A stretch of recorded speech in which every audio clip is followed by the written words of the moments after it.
Joining us, I'm Ty Comer, editor of Billboard.com. We're back again for another live Q&A sponsored by MSN, and we have a very special guest today. You know him, you love him. Ladies and gentlemen, this is Mr. Nick Jonas. Hello, hello. Yeah, hope they love me. It's not, oh, we hate that guy. No, I'm kidding. From the flurry of emails and tweets that we've got, I guarantee you that the fans still love you. Okay, cool. And Glad I to think hear that you were actually the first repeat guest we've had for our live Q&A series. So, oh, wow, I'm honored. Look at that. yes. Thank you. So Appreciate welcome it. back. I'm happy to be here. So, as I mentioned, we've had a ton of questions that have come through from your fans, and we're going to get to those in a second. But first, I wanted to make sure that we talked about the new contest that you have going on. So, tell us a little bit about the Quaker Chewy Superstar Search. Yeah, this is a really exciting project that I started with Quaker, basically to find the next superstar within the ages of 8 to 14.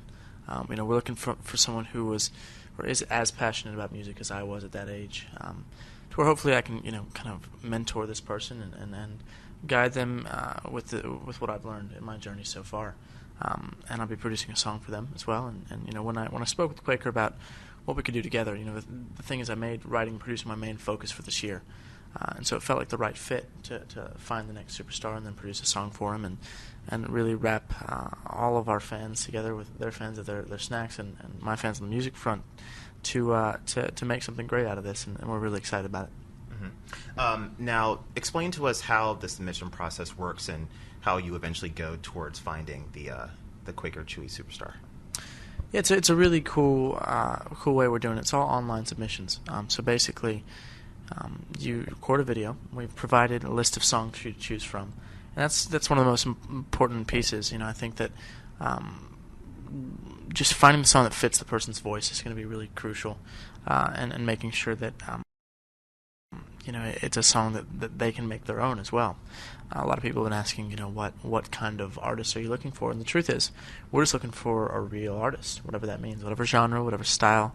As long as when they sing and when they are in this video, we can see that they've got what it takes to really step out and shine. Mm-hmm. So you're looking for that X factor, as it is, just something genuine. Yeah, absolutely. I think we're looking for someone who's passionate about music and who really can't contain it. The thing about music is that it's got to come from the heart, and I think that finding a young person who is passionate about music and wants to make this a career is an exciting thing because there's a world of opportunity for young people in music. Mm-hmm. The prizes that you have for the contest are pretty great too. As you mentioned, you'll be producing a single for this person. You're also going to hook them up with a management group, and there's $5,000. So there's quite a bit at stake for the winner. There is. I was like, man, I wish I had that when I started. That'd be great. My journey was a lot different, and I think that over the years I've been really blessed to have enough experience to be able to share what I've learned with whoever wins this competition, because I don't want to look at it as a judge. It's not what I see myself being in this, but more so just a mentor for this person and hopefully be able to guide them and direct them in a really productive way. Mm-hmm. I was looking at the website, and you have a couple of videos on there where you're using some of the knowledge that you've gained over the years to sort of give some tips and advice for the people who are going to enter. One of the things that you talked about was choosing the right song, and this is something that we hear on every sort of talent competition that's out, how it's very, very important to choose the right song. Yeah. When you're dealing with people who are at such a young age and who haven't quite found their voice yet, what steps do you think people can take to sort of help find that voice and to help them pick the right song? Well, I think it's all about taking advice from other people. There's wisdom in a multitude of counsels, and I think that if you sing, pick maybe 5 or songs and just sing each one for your group of friends or your parents or whatever it is, and then see what fits your voice best. And I think there will be a general consensus as to what the best one is. And then if there's not, then I think just go with your heart and what you feel. Okay. There's another part in the on the page in one of the videos where you just sort of talk about being comfortable on stage, getting over stage fright. Obviously, you're a pro at this now, but when you were first starting out, did you have issues with stage fright, or were you always so confident being in front of a crowd? I don't know. I started in musical theater here in New York City, and because it was a professional career in music, sort of from the start for me, sort of forced me to kind of take it on as an adult, really at a very young age, and to look at it as a job, while still being something I was passionate about. I really knew the sort of severity of the thing I was doing, and so it was sort of just like I had to step up and do it, and there was no room for stage fright. But for people that have dealt with it, I feel like the best way to go about it is to just keep your focus and know that it's what you're passionate about, and it should help you get right through it. Cool. You've been doing this for a long time. I think that you're probably 11 years into your career at this point, and only 18 years old, so that's pretty impressive. So you've had a lot of experience. You've seen a lot of people come up. Is there anybody who's up and coming now that you've maybe had your eye on the past year or so, where you're like, that person's going to be a big star? Like, who's caught your eye? There's a couple of different artists, people that I've seen that I look at and go, they're going to have a big year ahead of them, a big future. I've had the pleasure of working with some artists this year too on the writing and producing front that I've found to be incredibly talented, and one in particular was Grayson Chance. I think he's doing some great things, and we'd written a song, my writing partner and I, and his camp heard it, and he came in and had a few lyric tweaks that he wanted to do, and we worked with him on that, and then he sang the song, and it was amazing, and he's really got such an adult technique when it comes to his singing voice, while still having, I think, the really nice qualities of adolescence as a part of his overall kind of appeal as an artist. And it was an interesting experience. Really enjoyed working with him. I think he'll have a good year. JoJo, I worked with her back in December of last year, and I think she's coming up on a really great year. I see big things for her future because she is so talented, and she's come a long way and been through a lot in the last couple of years, and has a lot to talk about. And I think the world should get ready for that. Mm-hmm. I think there was also a video posted recently of you in the studio with Mario. Is that correct?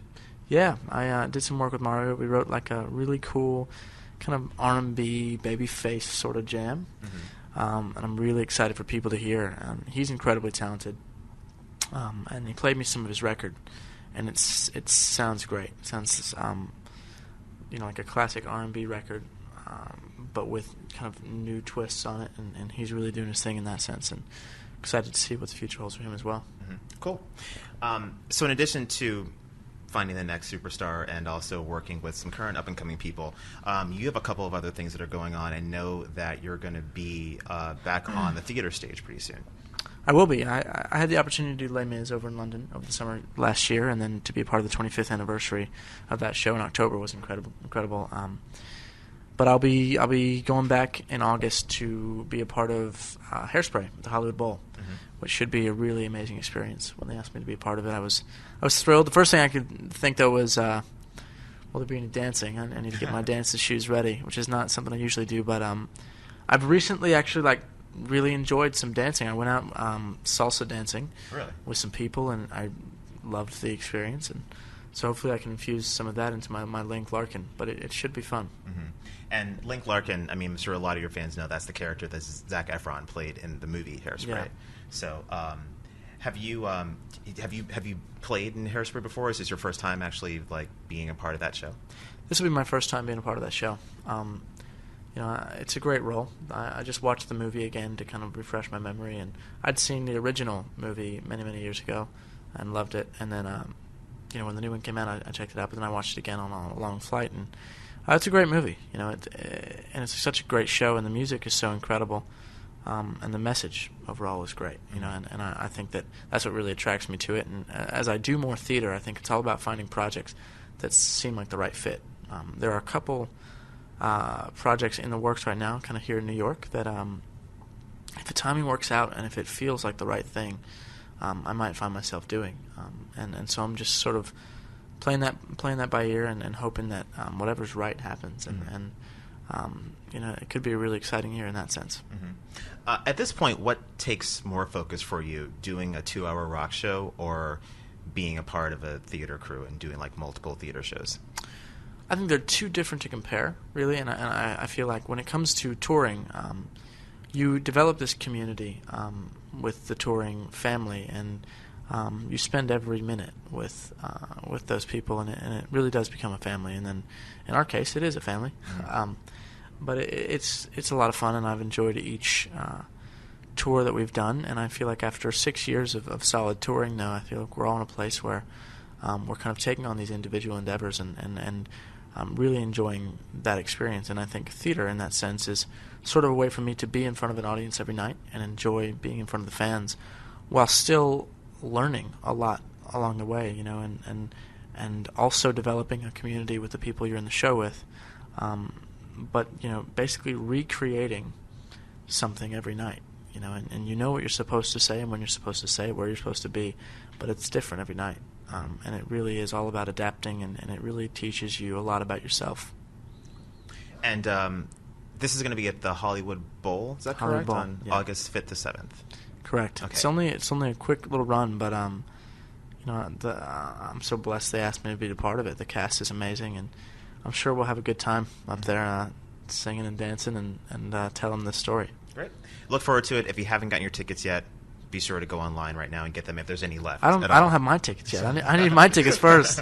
I have some friends that want to come. I'm like, I don't even know if I have tickets for the show yet, but we'll figure it out. Okay. And, you know, we're going to get to the Twitter questions, but one thing that everyone wants to know is what is your plan for new music, whether your own music or you're with your brothers, or have you thought about a new album, or have you thought about actually, you know, or are you just working behind the scenes now? Well, at the start to this year, you know, I really met with the team and I said I want to make writing and producing my main focus this year. After, you know, about 5 years of touring and releasing records with my brothers and enjoying each moment of that, I felt like it was kind of time for me to take a step back and sort of do all this from behind the scenes, and really kind of work with other artists and enjoy that experience. For me as a solo artist, to release any music, I'm not really sure. You know, I'm excited for my brother Joe and his record coming out. His single's just out, and it's amazing. I love it, and the record as a whole is great. And I want that to have the proper window it deserves. And so I feel like that is a conscious thought in the back of my mind.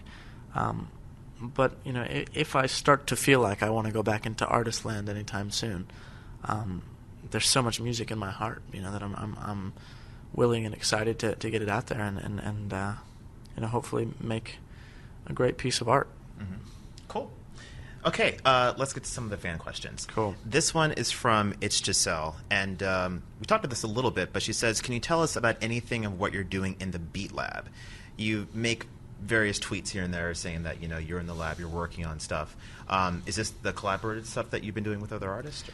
Yeah, the Beat Lab is just my way of saying the studio. Mm-hmm. Studio sounds a bit boring to me. But yeah, basically just working with different people every day, you know, getting in there and either writing or producing tracks for different people, and really enjoying that experience. And you know, the Beat Lab is a creative place, a laboratory of beats. Mm-hmm. You also you wrote a song for Charisse that was used on Glee, is that right? Yeah, it was used actually in a campaign for AccuView Contacts. Mm-hmm. It was a really interesting project that I was kind of given, and I was approached by AccuView, and they said we have this whole campaign revolving around one day, and Charisse will be singing the song. We don't have the song. Will you write it? And so I took some time to think about how I could creatively tie in one day into the song, and worked with these two guys in Nashville, really great writers, and we wrote the song, and they heard it, loved it, and then she came in and sang it, and it turned out really great. And I'm really excited about it, and I think she's got a bright future ahead of her as well. Mm-hmm. Obviously, such an incredible voice, and you know, with I think the right song, she could have a really long career. Mm-hmm. So it seems like you're working with a really interesting group of people between, you know, Charisse, Mario, Grace, and Chance, just a very diverse group. How do you decide who the right people are for you to collaborate with? What is it that you look for? Well, you know, I think I'm still in that learning process. I think that I don't have a specific sound that I stay in, or that I necessarily feel like I strive in. It's sort of an overall music experience, in the sense that I like adapting my style of writing to whoever I'm working with. Mm-hmm. And you know, if it's Mario, for instance, it's going to be an R&B track, and that's an amazing experience to dig into that and really go deep in that. And then, you know, if it's Grayson, it's going to be a pop rock, you know, pop track, and it's all about just what feels right in that moment, and where the artist leads. So it's a fun journey, but it's definitely different. Mm-hmm. Are there songs that, do you sometimes start writing a song for someone else and then sort of say, I think that I'm going to keep this for myself, like this is a little too good to give away? Well, that's the thing is I've heard both sides to this ongoing internal battle that I have, which is I've written some songs and I've gone, I think I might want to back pocket this for myself when I'm ready to, release some music on my own or with my brothers or whatever. And then, I've written with some people that have said, don't hold on to a song for too long.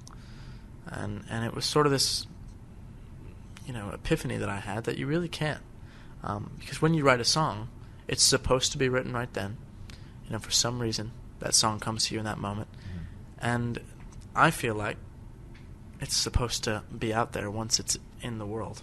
Right. Once it's been created, it then deserves to be able to be out. And so if the artist comes along and if I feel like it's the right fit, then yeah, definitely I'm excited for people to record the songs. But there are some that I have like a bit of an internal battle with, and there's a couple right now that I'm starting to feel that with. But it's all about just what's right, right, for the song. Cool. Here's a question from Valeria. If you had to put writing songs, performing, and producing in order of what you love more, what would it be? So what were the options again? We've got writing songs, performing, and producing. I don't know. It's going to sound like a terrible answer. From but it's seasons. Yeah, it's I think once I've toured for 3 months, kind of been away from home and friends and things, then I'm ready to go write and record, and enjoy that, and then it's all about just a constant cycle of whatever's right. And I've been in this kind of writing and producing mode now for about 6-7 months. However, it's also continually changing. New people, new ideas every day, and then new environments to create in. Los Angeles is a great place to create, but different areas of the world that really provide for different sounds and inspiration and things. So it's always changing, and it's just about adapting. Mm-hmm. Alexandra wants to know, what do you think of the solo project of your brother? What do you think about your brother's solo project? His first single dropped pretty recently last week. It's getting great response, and you said you've heard the album. What do you think about it, and were you at all involved in the process, or was that completely Joe? I'm really proud of him because I feel like he really took his time on this. And from an artist perspective, I think that he's got a lot for a long time that he's wanted to say. Some things that he talks about on this record, but does a beautiful job of making it just as great a song as it is a story. Mm-hmm. I feel like, and I think, a lot of the time we think they're one and the same, but I think they're two separate things. And if you can create a song that tells the story and then is a great song on its own, even if you're not relating to the specific issue he's talking about as an artist, then it's beautiful. And the whole record as a whole piece of art is brilliant. And the single, I heard that, and it came at the 11th hour. It was literally right towards the end, and we were on our way, of all things, to go play paintball with a group of friends, and he was in the studio till 4 with Chris, and they worked on it, and then he came in and was so jazzed. It was like 8 in the morning, so he was a bit delirious, and I was like, this is it. Like, this is the song that you've been waiting for. And just to see that it's out now and this response has been so positive is a great thing, and I'm really proud of him. Cool. M. Wallace 246 wants to know if you're going to Chicago to see him perform this weekend. I have to decide because I might be back in LA doing some recording with somebody. Mm-hmm. A really exciting project that I'm not able to speak about yet, but that it's a song that I've connected with as an artist in a really personal level, and I feel like it's one of those that I was speaking about where you have to kind of let it go. Mm-hmm. And it is like children. Like, it's like, I feel like it would be, a parent letting their kid go their first day of school. It's kind of how I feel about my songs sometimes. Right. And this one is one of those. But the artist could really make it something great. And so we'll see. I hope I can make it out to the show, but I'm not sure if I will. Okay. But I'll be cheering him on from LA regardless. Okay, cool. Interesting question from Miss Medical Term 27, who wants to know, what's it like to know that you're an inspiration to people everywhere? And I find it interesting because, I mean, sort of being a role model and being an inspiration really isn't something that you signed up for. You signed up to sort of, to be an artist and to make music. But this has sort of come along with the territory of you becoming popular and being who you are. So is that, so how do you feel about that? And how do you sort of deal with that and just sort of being an everyday person? Well, I really appreciate your outlook on that, because that's accurate. I feel like when you sign up for a career in music, you don't necessarily sign up for all that comes with it. I think if you're a wise person, you go into it knowing that that's going to happen and accepting it, and that's something that I've really done and really enjoyed, is having an opportunity to say to people that are fans of my music and what I do that I'm not perfect, and I never will be, but I live a life that hopefully is encouraging and inspiring for them in a way, in both my career and in my personal life and my struggles with diabetes and other areas where I feel like they really can look at as inspiration. It's a really beautiful thing, and I think our fans are very very passionate, obviously, but they have a real understanding of when we're happy and when we're not, and it's this beautiful connection we have because they are so invested. But it's good to be able to use that as a kind of way to connect with them, and I feel like they're the best fans in the world. Okay, great. We have time for a couple more questions. Here's one from Ronald Bob, who says, I know that you're a basketball fan. Are you watching the NBA Finals, and who do you want to win? Ronald Bob is an amazing name, by the way. Yes, I am watching. I was out of the country for a little while, and so I couldn't catch the first couple games. But since I've been back, I've been able to see the last two. Mm-hmm. And it's intense. It's a really intense series. And I knew at the beginning of the season it would come down to this. A lot of people were saying it was going to be the Spurs because they were sort of untouchable. But I knew, I was like, it's going to be the Mavs and the Heat. Like, there's no way it's not.